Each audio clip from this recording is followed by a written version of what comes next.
Olá, estudantes! Dando continuidade aos nossos estudos, hoje nós vamos estudar a aula 4, átomos e a introdução a elementos químicos. Olha a boa notícia, esse conteúdo tem no livro de vocês, aquele livro da coleção Telares. Ele está no capítulo 6 e a parte que nós vamos estudar hoje vai das páginas 106 até a 113. Vamos recordar um pouquinho das aulas anteriores antes da gente prosseguir. Vale lembrar, pessoal, que a matéria é um dos componentes do nosso universo.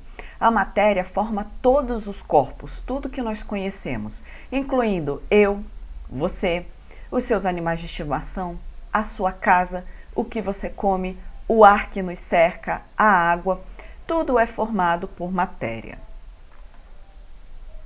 Vale lembrar também que a matéria em nível submicroscópico é formada por átomos, unidades muito pequenas que formam tudo isso que a gente conhece. Na imagem, uma representação da molécula de água, conforme também nós já vimos lá na aula 1, na qual nós temos a representação de 3 átomos. Um átomo de oxigênio, que é o átomo grande vermelho, ligado a 2 átomos de hidrogênio, formando uma molécula de água. Reforçando, pessoal, moléculas são grupos de átomos. Ok, professora, mas da onde veio essa ideia, né? Vamos estudar como é que os cientistas chegaram na conclusão de que tudo é formado por átomos. Vamos à origem da ideia. A ideia do átomo é extremamente antiga. O primeiro a propor a existência dessas pequenas unidades que formam a matéria foram 2 filósofos gregos, o Demócrito de Abdera e o Leucipo. O Leucipo, ele era o mentor do Demócrito e eles desenvolveram a ideia de que a matéria era feita por pequenas unidades.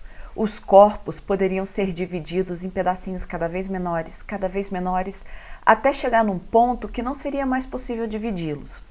Quando chegava nesse ponto, você teria a unidade básica da matéria, que eles chamaram de átomo.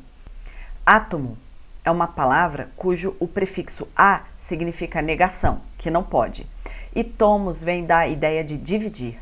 O átomo seria então a menor unidade que não poderia mais ser dividida. Nós temos essa noção de que a matéria é formada por pequenas unidades há mais de 2000 anos. É claro que com o avanço do conhecimento e o avanço da ciência, essas ideias foram melhoradas, mas a noção de que a matéria é formada por pequenas unidades, ela é bastante antiga.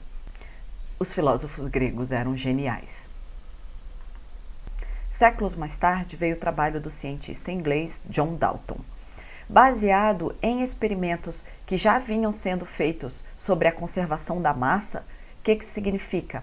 Numa transformação química, a massa dos reagentes é igual à massa dos produtos. E também com a ajuda de sistemas de medição cada vez mais sensíveis e acurados, ele formulou um modelo atômico para explicar essas observações. É o modelo atômico de Dalton, no qual ele representa os átomos como essas esferas indivisíveis. Nós chamamos o modelo dele do modelo da bola de bilhar. Além disso, ele desenvolveu uma série de postulados conhecidos como a teoria atômica de Dalton. O que a teoria atômica de Dalton falava? Primeiro, que os átomos eram esferas indivisíveis. Os átomos não podem ser criados nem destruídos. Eles formam todas as substâncias que conhecemos de fato, como nós vimos lá na aula 1. Apresentam diferentes tipos do elemento químico. O Dalton sabia que o ferro era formado por um tipo de átomo diferente, por exemplo, do tipo de átomo que forma o ouro. Ele não sabia quantos tipos exatamente existiam, mas ele previu, na verdade, a existência de vários tipos diferentes de átomos, que são chamados elementos químicos. Nós vamos estudar na sequência desse conteúdo com um pouco mais de detalhe. Além disso, ele percebeu que os átomos não se alteram quando formam as substâncias químicas, e eles sofrem reorganização quando ocorrem as reações químicas, as transformações químicas. Só que a ciência não para. Com o trabalho de um outro cientista chamado Joseph John Thomson, no final do século XIX, nós descobrimos que o átomo ele é formado, na verdade, por pequenas partículas. O Thomson descobriu a existência do elétron, sendo por isso chamado de pai do elétron. Como ele descobriu a existência do elétron? Através de uma diversidade de experimentos utilizando a eletricidade. Como ele sabia que os átomos são eletricamente neutros e ele havia descoberto uma partícula negativa, o elétron, então ele supôs que o átomo também possuía uma massa de carga elétrica positiva. E ele criou esse modelo, conhecido como pudim de passas ou pudim de ameixas, no qual ele propõe que o átomo seria uma massa positiva, no qual haveriam essas partículas, os elétrons, com carga negativa mergulhado. Dessa forma, o átomo teria uma carga neutra, o negativo compensando o positivo. Entretanto, o físico neozelandês Ernest Rutherford, em 1911, demonstrou que o modelo do átomo não é bem assim. À época, havia sido descoberta a radioatividade. O que é a radioatividade? Radioatividade é quando um átomo emite partículas. Essas partículas podem ser positivas ou podem ser negativas. Além disso, existe ainda um outro tipo de radiação, que é a radiação eletromagnética. Na época, a radioatividade era uma descoberta bastante recente realizada por um cientista francês, o Henri Becquerel. Ele descobriu essa emissão de partículas quando ele deixou uma amostra de urânio em cima de um filme fotográfico. Ao retirar a amostra e analisar o filme, depois ele viu que o filme ficou todo marcado e a partir daí descobriu a existência dessa emissão de partículas. Bom, mas o que isso tem a ver com o modelo atômico, professora? O Rutherford fez o seguinte experimento. Acompanhe comigo a parte inferior da imagem. O Rutherford utilizou uma fonte de radiação, uma fonte de partículas carregadas positivamente, e ele emitiu essa radiação contra uma folha de ouro finíssima. Essa fonte de partículas e a folha de ouro estavam envolvidas aqui nessa linha preta por uma tela fluorescente. Quando uma partícula bate contra a tela, fica marcado. O que o Rutherford esperava? Bom, se o Thomson está certo, se o átomo é uma esfera sólida de carga positiva, com as partículas negativas incrustadas em sua superfície, então a radiação, teoricamente, teria que atravessar a folha de ouro sem sofrer nenhuma alteração. Mas o que ele percebeu? O que de fato aconteceu no experimento de Rutherford? Quando a radiação de carga positiva, as partículas alfa, entraram em contato com a folha de ouro, uma parte das partículas de fato atravessou, uma parte das partículas foi desviada e uma parte chegou até mesmo a ser refletida. O que o Rutherford fez para explicar? Ele sugeriu um novo modelo para o átomo. Já que houve desvio, houve reflexão das partículas, o que ele sugeriu? Que o átomo, na verdade, não é uma massa sólida. Ele é formado por um núcleo, que é bastante pequeno, e de carga positiva. Existe uma segunda área no átomo, que seria a eletrosfera, onde se localizam os elétrons, de carga elétrica negativa. Assim sendo, uma parte das partículas alfa que entraram em contato com esse núcleo positivo foram repelidas, afinal de contas, cargas iguais se repelem. Então, aqui representado por essa setinha torta, a carga bateu contra o núcleo e foi repelida. Uma parte passando próximo ao núcleo foi desviada e, finalmente, aquelas partículas que passaram apenas pela eletrosfera bateram sem sofrer desvios contra a folha fluorescente.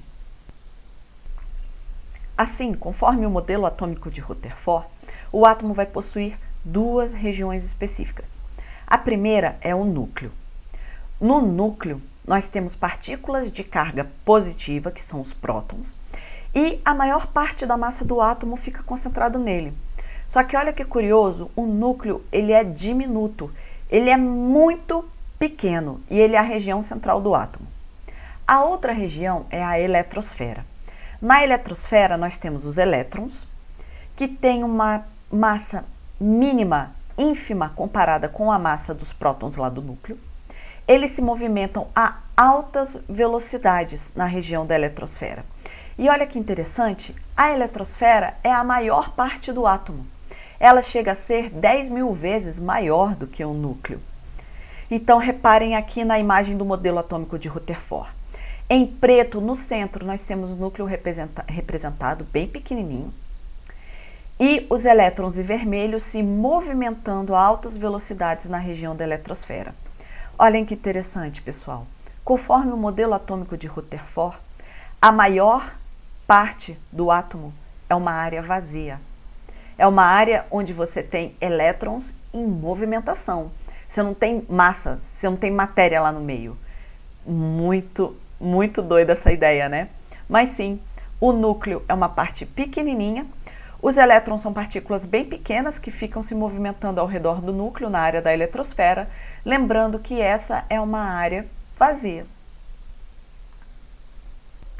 Entretanto, a ciência não para, né? Após os trabalhos de Rutherford, veio o cientista Niels Bohr. Em 1913, trabalhando a partir das informações já construídas por todos esses cientistas que nós já vimos, o Bohr adicionou mais um pouco de conhecimento. O que ele fez? Estudando os elétrons, ele viu que, na verdade, os elétrons descrevem órbitas circulares ao redor do núcleo. Só que essas órbitas, elas são distribuídas em diferentes camadas, em diferentes níveis de energia. Observem o modelo. Nós temos o núcleo, composto das cargas positivas, e nós temos a eletrosfera. Na eletrosfera, os átomos se encontram em diferentes níveis de energia. Quanto mais próximo ao núcleo, menor o nível de energia do átomo. Quando ele absorve energia, ele passa para um nível mais alto, mais distante do núcleo. Quando o elétron perde energia, ele passa para níveis mais baixos, mais próximos ao núcleo.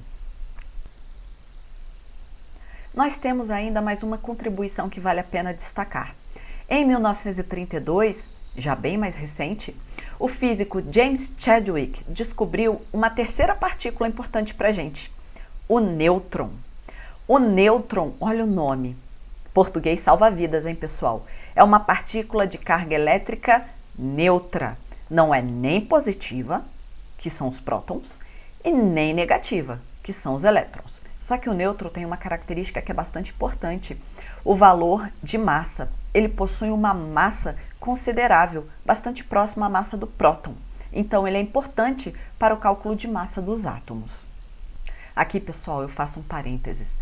O final do século XIX e o início do século XX foi fantástico para a ciência. Foram grandes nomes, grandes cientistas que deram contribuições extremamente importantes para a área da química e da física. Recapitulando então os modelos que nós estudamos hoje. O primeiro modelo atômico foi o modelo de Dalton, da bola de bilhar, no qual ele previa que o átomo era uma esfera indivisível. Depois do modelo atômico de Dalton, veio o de Thomson. Vale lembrar que Thomson descobriu o elétron, que tem carga elétrica negativa. Então, conforme o seu modelo, o átomo seria uma massa de carga positiva com vários elétrons de carga negativa incrustados nessa massa, que é o modelo do pudim de passas ou pudim de ameixa. Após uma série de experimentos, Rutherford previu um novo modelo atômico, no qual ele separa o átomo em duas regiões: o núcleo, formado por partículas de carga positiva, e a eletrosfera, formada pelos elétrons, as partículas de carga negativa. Vale lembrar que a maior parte da massa do átomo encontra-se concentrada no núcleo, que é bem pequeno, bem menor do que toda a área da eletrosfera. Finalmente, veio o cientista Niels Bohr e propôs um modelo no qual a eletrosfera está disposta em camadas de energia. Aqui vale um destaque, pessoal, esse modelo atômico também é conhecido como modelo atômico de Rutherford-Bohr. Afinal, então, como é a estrutura de um átomo? Um átomo possui um núcleo e uma eletrosfera. No núcleo, nós encontramos dois tipos de partículas diferentes. Em vermelho, nós temos representados os prótons. Prótons são partículas de carga elétrica positiva. Também localizados no núcleo, nós temos os nêutrons, representados aqui nessa cor meio arroxeada. Nêutrons são partículas que têm carga elétrica neutra. Também se localizam no núcleo e, assim como os prótons, são importantes para a definição da massa do átomo. Finalmente, na região da eletrosfera, representados em verde, nós temos os elétrons. Elétrons são partículas com carga elétrica negativa e de massa extremamente pequena, comparados aos prótons e nêutrons. Falando nas cargas elétricas, os átomos, para serem considerados neutros, precisam ter a mesma quantidade de partículas positivas e partículas negativas. Em outras palavras, um átomo neutro vai ter a mesma quantidade de prótons e elétrons. Lembrando que, ao somar as cargas positivas e as cargas negativas, o valor resultante tem que ser zero. Valor zero, átomo neutro. Se não der zero, esse átomo será chamado de íon. Notem no exemplo. Aqui ao lado, nós temos representado um átomo de um elemento químico chamado berílio. O berílio possui 4 prótons no seu núcleo e, na sua eletrosfera, 4 elétrons. Podem contar as bolinhas, pessoal. Como é que a gente calcula a carga elétrica do berílio? Bom, ele tem 4 prótons, certo? Então, são 4 vezes mais 1. E ele possui 4 elétrons. Elétron tem a carga negativa. Então, são 4 vezes menos 1. Fazendo as multiplicações, nós temos 4 prótons, carga mais 4. 4 elétrons, carga menos 4. Mais 4 menos 4, 0. Então, esse átomo de berílio que está aqui representado na imagem para vocês é um átomo de carga elétrica neutra. Entretanto, muitas vezes, os átomos podem ganhar ou perder elétrons. Assim, ele adquire uma carga. Quando isso acontece, eles são chamados de íons. Pessoal, aqui eu reforço muito. Para o nosso estudo de íons, tenham sempre em mente que o átomo está ganhando ou perdendo elétrons. A quantidade de prótons permanece inalterada. Os íons podem ser de dois tipos. Eles podem ser de carga positiva, que nós chamamos de cátions, ou de carga elétrica negativa, que nós chamamos de ânions. Vamos ver o exemplo dos cátions primeiro. Aqui nós temos representados um átomo de lítio, e ele está neutro. Ele tem 3 prótons no seu núcleo e possui 3 elétrons na sua eletrosfera. Quando o átomo de lítio perde um elétron, vejam bem, é o elétron da camada mais externa, ele fica com 3 prótons no seu núcleo, a quantidade de prótons permanece inalterada, e apenas 2 elétrons na sua eletrosfera. Dessa forma, ele fica com a carga elétrica mais 1. Notem, mais 3 prótons menos 2 elétrons, fica com a carga mais 1, uma carga positiva. No caso dos ânions, o átomo vai ficar com uma carga elétrica negativa. Observem o exemplo do átomo de oxigênio. O oxigênio possui 8 prótons no seu núcleo. E quando ele está neutro, são 8 elétrons na sua eletrosfera. Entretanto, o oxigênio tem uma tendência a ganhar 2 elétrons. Quando o átomo de oxigênio recebe esses 2 elétrons, ele fica com 10 elétrons no total.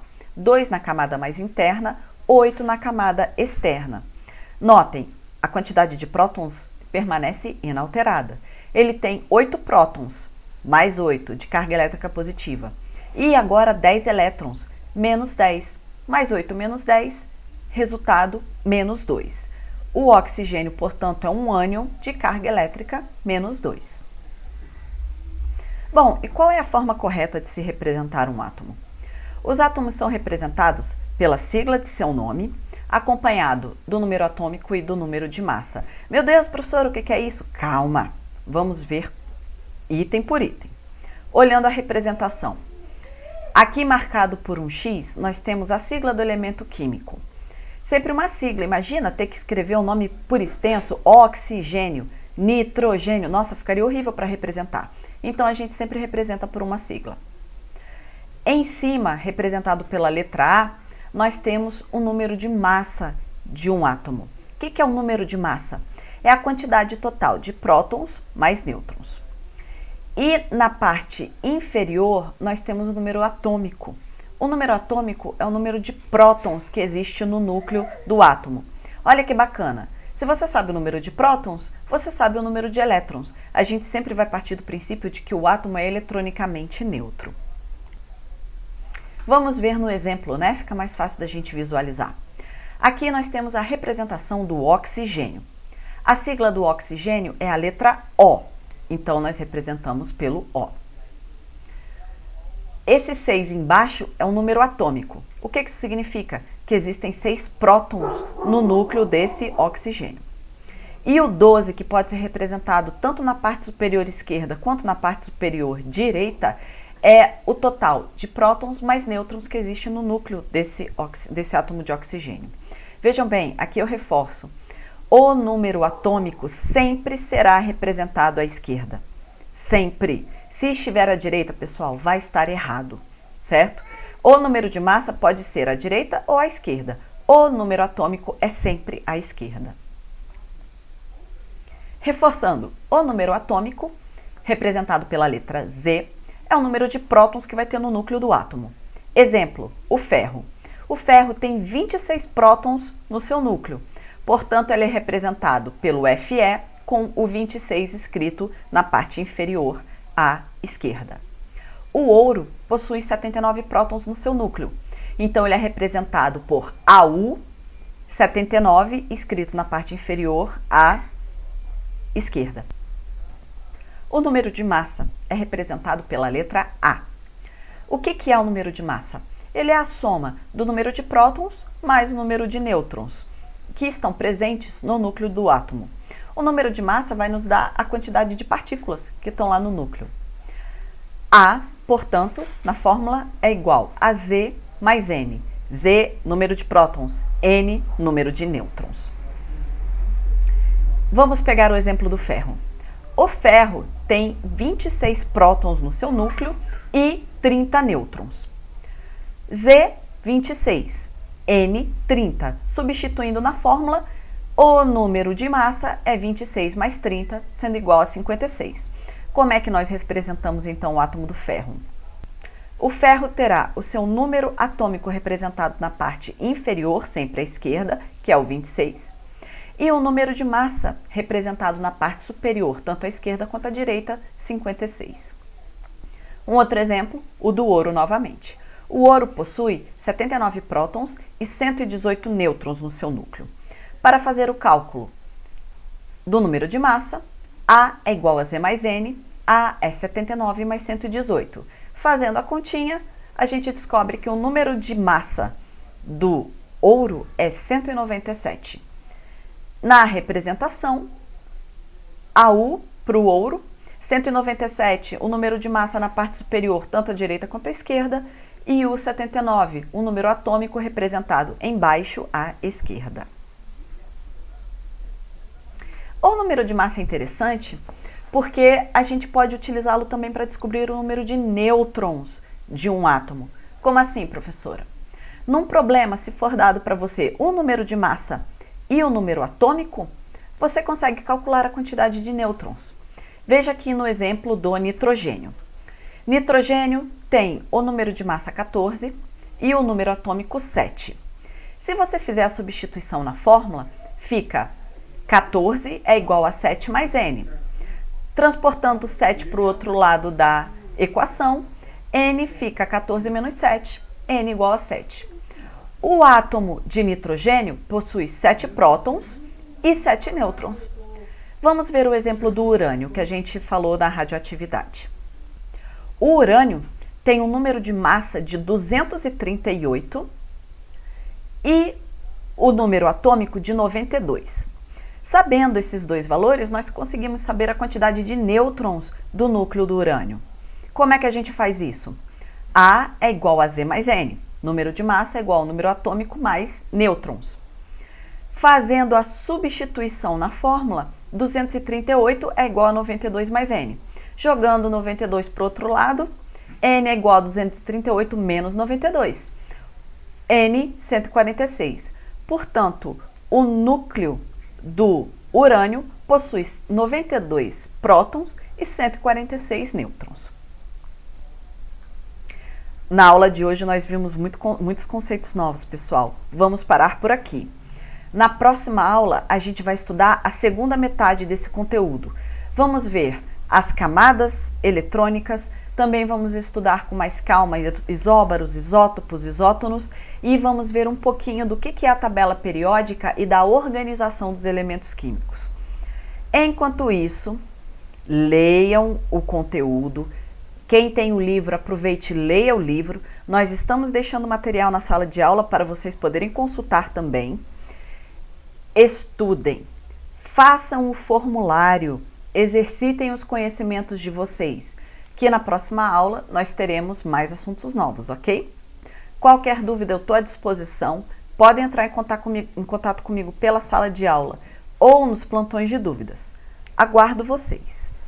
Obrigada pela atenção.